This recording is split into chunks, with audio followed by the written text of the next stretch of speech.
أعوذ بالله من الشيطان الرجيم. بسم الله الرحمن الرحيم.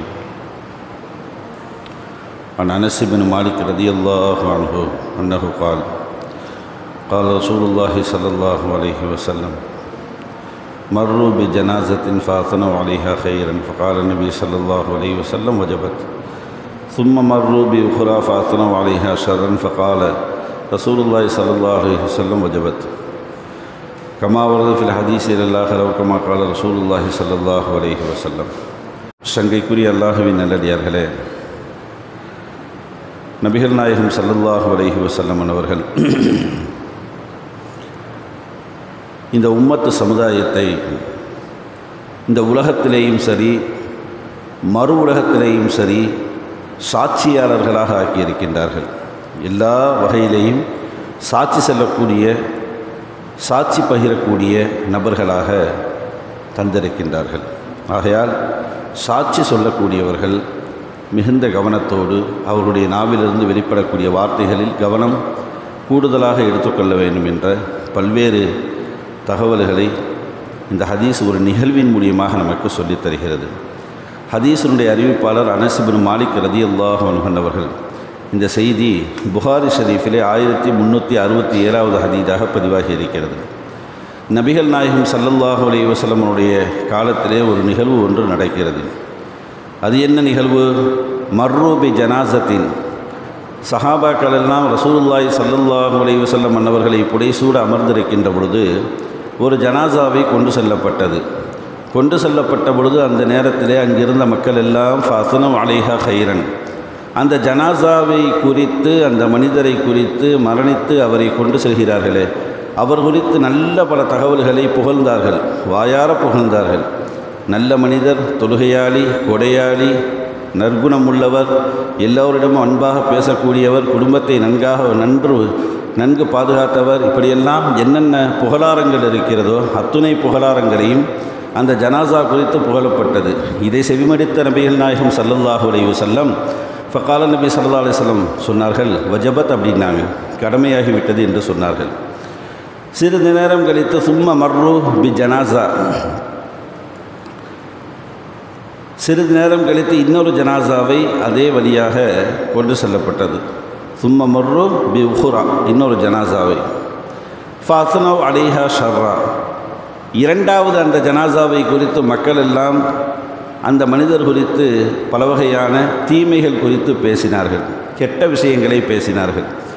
இவர் மனிதர் அல்ல, வாழ்ந்த காலத்தில் மிக மோசமாக வாழ்ந்தார், எல்லோரிடமும் கடுகடுப்பான மூஞ்சியோடு இருப்பார், பல வகையான துரோகங்கள் செய்திருக்கிறார், ஊரிலே ஒரு செயல்பாடும் வெளியூருக்கு சென்றால் இன்னொரு செயல்பாடும், இப்படியெல்லாம் என்னென்ன விஷயங்கள் இருக்கிறதோ அத்துணை கெட்ட விஷயங்களையும் அந்த இரண்டாவது ஜனாசா குறித்து மக்களெல்லாம் பேசினார்கள். இதை செவிமடுத்த ரசூலுல்லாஹி ஸல்லல்லாஹு அலைஹி வஸல்லம் அவர்கள் வஜபத் என்று சொன்னார்கள், கடமையாகிவிட்டது என்று சொன்னார்கள். இந்த நிகழ்வு நடந்து முடிகிறது. முடிந்ததற்கு பிறகு ஃபகால உமர் இப்னுல் ஹத்தாப் ரலியல்லாஹு அன்ஹு அவர்கள், உமர் ரலியல்லாஹு தஆலா அன்ஹு அவர்கள் அந்த சபையில் சஹாபாக்கள் எல்லாம் அமர்ந்திருக்கக்கூடிய அந்த சபையில் இருந்து நபி ஸல்லல்லாஹு அலைஹி வஸல்லம் இடத்துல கேட்டாங்க, நபியே நாயகமே ரசூலே ஹபீபே ஹாதா அசனி ஸல்லல்லாஹு மா வஜபத் அப்படின்னு கேட்டாங்க. நீங்கள் 2 தடவை வஜபத்துன்னு சொன்னீங்க, கடமையாயிருச்சு சொன்னீங்க, என்ன கடமையாயிருச்சு அப்படின்னு கேட்டாங்க. உமர் ரலியல்லாஹு என்ன கடமையாயிருச்சு அப்படின்னு சொன்னீங்க அப்படின்னு கேட்டாங்க. உடனே ரசூலுல்லாஹி ஸல்லல்லாஹு அலைஹி வஸல்லம் பதில் கொடுத்தார்கள், ஹாதா அஸ்னைத்தும் அலைஹி கைரன் ஃபவஜபத் லஹுல் ஜன்னா, முதலாவதாக கொண்டு செல்லப்பட்ட ஜனாசா குறித்து நீங்கள் நல்ல பல விஷயங்களை பேசியதின் காரணமாக அல்லாஹ் அவர்களுக்கு சுவனத்தை கடமையாக்கிவிட்டான் என்று சொன்னேன், சுவனம் அவருக்கு கடமையாகிவிட்டது என்று சொன்னேன். அடுத்து சொன்னார்கள், வஹாதா அஸ்னைத்தும் அலைஹி ஷர்ரன் ஃபவஜபத் லஹுன் நார், இரண்டாவது ஜனாசாவை கொண்டு செல்கின்ற பொழுது நீங்கள் எல்லாம் அவர் குறித்த கெட்ட பல விஷயங்களை பேசியதன் காரணமாக நரகம் கடமையாகிவிட்டது என்று நான் சொன்னேன் என்று நபிகள் நாயகம் ஸல்லல்லாஹு அலைஹி வஸல்லம் சொல்லிவிட்டு அடுத்து சொன்னார்கள், இந்த ஹதீஸை முடிக்கின்ற பொழுது, அன்தும் சுஹதா உல்லாஹி ஃபில் அர்தி, நீங்கள் எல்லாம் இந்த பூமியினுடைய சாட்சியாளர்களாக இருக்கின்றீர்கள் என்று ரசூலுல்லாஹி ஸல்லல்லாஹு அலைஹி வஸல்லம் இந்த ஹதீஸை நிறைவு செய்கின்றார்கள். இந்த ஹதீஸில் பலதரப்பட்ட பாடங்கள் படிப்பினைகளை நமக்கு இந்த ஹதீஸ் நமக்கு சொல்லித் தருகிறது. முதலாவதாக என்ன விஷயம் என்றால், வாழக்கூடிய எல்லா மனிதர்களும் தன்னுடைய வாழ்க்கையை நல்ல முறையில் அமைத்து கொள்ள வேண்டும். பிற மனிதர்களிடத்தில் கெட்ட பெயர் வாங்கும் அளவிற்கு தன்னுடைய வாழ்க்கையை அமைத்து கொள்ளக்கூடாது. அப்போ நற்குணமுள்ள மனிதராக உலகத்திலே வாழ வேண்டும். பிறர் நம்மை பார்க்கின்ற பொழுது நல்ல மனிதர் என்ற ஒரு வார்த்தை நாம் சொல்ல வேண்டும். இப்போ நேரடியாக இருக்கின்ற பொழுது பல பேர் நல்ல விதமாக நம்ம இடத்துல பேசுவாங்க, எல்லாம் பண்ணுவாங்க. மரணித்ததற்கு பிறகு உண்மையான முகங்கள் எல்லாம் தெரிய ஆரம்பித்துவிடும். இது நிதர்சனமான உண்மை. அவர் அவர் ஹயாத்தாக இருக்கிற வரைக்கும், உடம்பில் உயிர் இருக்கிற வரைக்கும் நம்ம எது வேண்டாலும் பேசுவோம், கொள்வோம், எல்லாம் பண்ணுவோம். ஆனால் உடலிலிருந்து உயிர் எடுக்கப்பட்டு விட்டால் செத்து போயிட்டானே, முடிச்சு. அப்போ உண்மையான முகத்திற்கு அவர்கள் திரும்புவார்கள் இல்லையா? அப்போ அந்த அளவிற்கு தன்னுடைய செயல்பாடுகளை வாழக்கூடிய ஒவ்வொரு தனி மனிதரும் அமைத்து கொள்ளக்கூடாது என்பதை இந்த ஹதீஸ் நமக்கு அழகான முறையில் சொல்லித் தருகிறது. நல்ல முறையில் அமல் செய்ய வேண்டும், இஹ்லாஸாக உளத்தூய்மையாக அமல் செய்ய வேண்டும், பிற மக்களிடத்தில் நல்ல பேர் வாங்க வேண்டும், அண்டை வீட்டுக்காரிடத்தில் நல்ல பேர் வாங்க வேண்டும், சொந்த பந்தத்தை அரவணைத்து ஆரத்தழுவி வாழ வேண்டும், பெற்றோர்களிடத்தில் நல்ல பேர் வாங்க வேண்டும், பிள்ளைகளை சரியான முறையில் நல்ல ஒழுக்க சீலர்களாக அவர்களை உருவாக்கி அவர்களுடைய துவா நமக்கு வரும்படி நாம் உலகத்திலே தலை சிறந்த ஒரு மாமேதையாக, நல்ல மனிதனாக, நல்ல முஃமினாக, நல்ல முஸ்லீமாக உலகத்திலே வாழ வேண்டும் என்ற முதல் படிப்பினையை இந்த ஹதீஸ் நமக்கு சொல்லித் தருகிறது. இரண்டாவதாக இந்த ஹதீஸ் நமக்கு சொல்லித்தரக்கூடிய இரண்டாவது அற்புதமான தகவல் என்னவென்றால், மனிதர்களாக நாம் இருக்கின்றோம் அல்லவா, இந்த உம்மத்தாக நாம் இருக்கின்றோம். ஒருவர் மரணித்து அவர் செல்கின்ற பொழுது உண்மையிலேயே அவர் தவறு செய்திருந்தாலும் கூட அந்த தவறை மன்னித்து மறைத்து நல்ல விஷயங்களை பேசுங்கன்னு சொல்லுது இந்த ஹதீஸ். நம்ம வாழ்க்கையில் அவருக்கு நமக்கு துரோகம் செஞ்சுருக்கலாம், நம்மளை அடிச்சிருக்கலாம், நம்மளை திட்டியிருக்கலாம், நமக்கு என்ன வேண்டாலும் பண்ணியிருக்கலாம். அவர் முடிஞ்சிருச்சு, அவர் வாழ்க்கை முடிஞ்சிருச்சு, உயிரும் போயிடுச்சு. அவர் அந்த ஜனாசாவை கொண்டு போய் மண்ணில் போட்டு புதைக்க போகிறாங்க, சரியா? அந்த நேரத்தில் போட்டுக்கிட்டு வாழ்க்கை ஃபுல்லாக வட்டி வாங்கினவன் எவ்வளவு பெரிய துரோகி தெரியுமா, இவன் நல்ல வேலை செத்து போயிட்டான் அப்படிங்கிற வார்த்தையெல்லாம் நீங்கள் பேசாதீங்க. சரி பரவாயில்ல, அல்லாஹ் ரசூலுக்காக வேண்டி நான் அவரை மன்னிச்சிட்டேன்.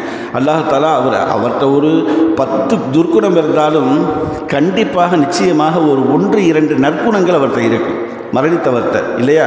அப்போ நல்ல விஷயங்களை மட்டும் நீங்கள் பேசுங்க. ஏன் தெரியுமா? நீங்கள் பேசி அந்த வார்த்தை இருக்கவா, அந்த வார்த்தை அந்த மனிதனுடைய சுவனமா நரகமா என்ற அந்த முக்கியமான இதை தீர்மானிக்குது. அந்த வார்த்தை நம்ம வெளிப்படுத்தக்கூடிய வார்த்தை அவனுக்கு சொர்க்கமா நரகமாங்கிறத தீர்மானிக்குது இல்லையா? அப்போ கெட்டதே செஞ்சுட்டு மௌத்தா போயிருந்தாலும் கூட அவன் குறித்து நல்ல பல விஷயங்களை பேசுங்க. அப்படி உங்களால் பேச முடியலைன்னா வாய் மூடி மௌனமாக அமைதியாக இருங்க அப்படிங்கிற இரண்டாவது பாடத்தை இந்த ஹதீஸ் அழகான முறையில் நமக்கு சொல்லித் தருகிறது. அடுத்ததாக இந்த ஹதீஸ் நமக்கு சொல்லித்தரக்கூடிய பாடம் என்னவென்றால், நாம் எல்லாம் இந்த உலகத்திலே பல வகையான விஷயங்களுக்கு சாட்சியாளர்களாக இருக்கின்றோம். நிக்காஹுக்கு சாட்சியாக நம்ம கையெழுத்து போடுறோம் இல்லையா? ஏதாவது ஒரு தவறு நடந்துருச்சு அப்படின்னா வக்கீல் என்ன செய்வார், நீதிபதி என்ன செய்வார், சாட்சி இருக்கா அப்படின்னு கேட்பார். ஏன்? அது நிரூபிப்பதற்காக வேண்டி சாட்சி சொல்லுங்கள் அப்படின்னு கேட்பார். அப்போ நிக்காஹுக்கு சாட்சி, ஒரு தவறா சரியா அப்படிங்கிறத சொல்கிறதுக்கு சாட்சி, ஒரு பெண்ணை அவதூறு சொல்லிட்டா அதுக்கு சாட்சி, ஒருத்தன் விபச்சாரம் செஞ்சிட்டான் அப்படின்னு சொல்லும் பொழுது அதுக்கு கொண்டு வந்து அந்த சாட்சியை நிரூபிக்கணும். இப்படியெல்லாம் பல வகையான சாட்சிகள் நம்ம மார்க்கம் வடிவமைத்து வரிசையாக வைத்திருக்கிறது. அந்த அடிப்படையில் தான் இந்த உலகத்திலேயும் மறு உலகத்திலேயும் நம்ம எதற்கெல்லாம் இந்த உலகத்தில் சாட்சி சொல்லியிருக்கோமோ அப்படியே அல்லாஹ் ஜல்லஷானஹு தஆலா அந்த சாட்சியாளர்களுக்கு தனியாக அந்த மறுமை நாளில் அவர்களை தனியாக ஒதுக்கி, இந்த விஷயத்துக்கு நீங்கள் சாட்சி சொன்னீங்க உண்மையா அப்படின்னு கேட்பான். ஆமாம் உண்மைதான், அப்போ ரைட்டு நீங்கள் போயிருங்க. நீங்கள் இவருக்கு சாட்சி கையெழுத்து போட்டீங்க உண்மையா அல்லான்னு கேட்பான். அல்லாஹ் கேட்பான், ஆமாம் உண்மை, நீங்கள் போயிருங்க.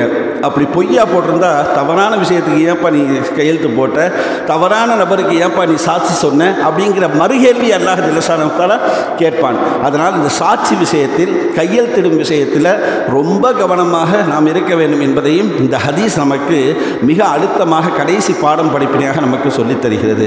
அதைத்தான் ஸல்லல்லாஹு அலைஹி வஸல்லம் சொன்னாங்க, ஜனாசா போகுது, அவர் யாருன்னு தெரியலை, அவர் என்ன அமல் செஞ்சாருன்னு தெரியலை, எப்படி வாழ்ந்தாருன்னு தெரியலை.